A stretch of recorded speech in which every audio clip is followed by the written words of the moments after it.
YouTube, have you ever wondered how it would feel to be asked out by 1,400 people at once? Well, wonder no more.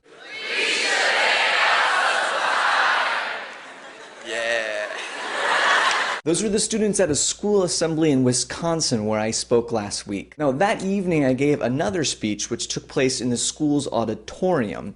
And during this speech, I couldn't help but notice a guy and girl sitting on the back row of the auditorium. And by sitting on the back row, I mean lying across several rows, making out aggressively. I mean, it was some serious face sucking. Now, since they were sitting on the back row, no one else really noticed them, but from my viewpoint on the stage, they were really distracting as I looked out on the audience. Interesting side note, I did a survey of my Twitter followers this week, and it turns out that 29% of you have made out in a movie theater. But that is totally cool because unlike during a speech, during a movie, none of the actors can actually see you. Like, Harry Potter is not gonna be like, hold on, guy without a nose, I still totally want to kill you, but at the moment, those people making out on the back row are really distracting me. See, a speech is very different than a movie because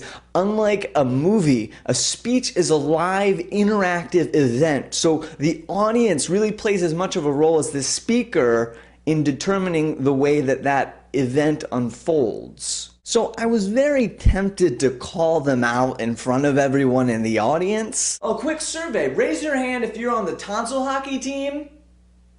Oh, I'm sorry. It looks like you guys in the back row have your hands sort of tied up at the moment. But I decided to be nice and just try to ignore them. And about halfway through my speech, this couple just randomly stood up and walked out. Now, I assumed that they had gone home to continue their making out in private. So once they were gone, I sort of told the audience about what had been going on in the back row behind them. But it turns out that the couple was just standing out in the hallway listening.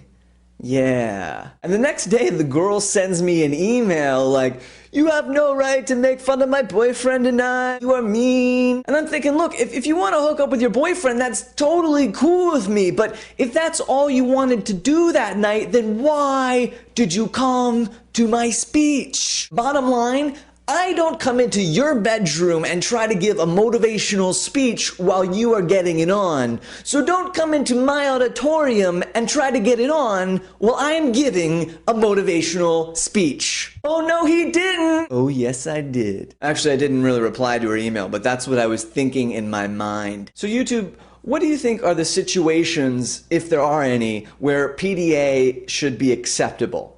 Talk about it in the comments section. All right, we should hang out sometime.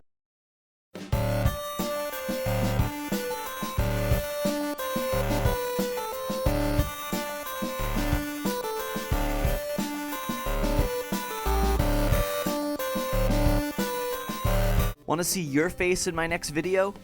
Take a picture with my book and email it to photos@joshsunquist.com, upload it to my Facebook fan page, or snap a pic on Daily Booth and tag @JoshSunquist.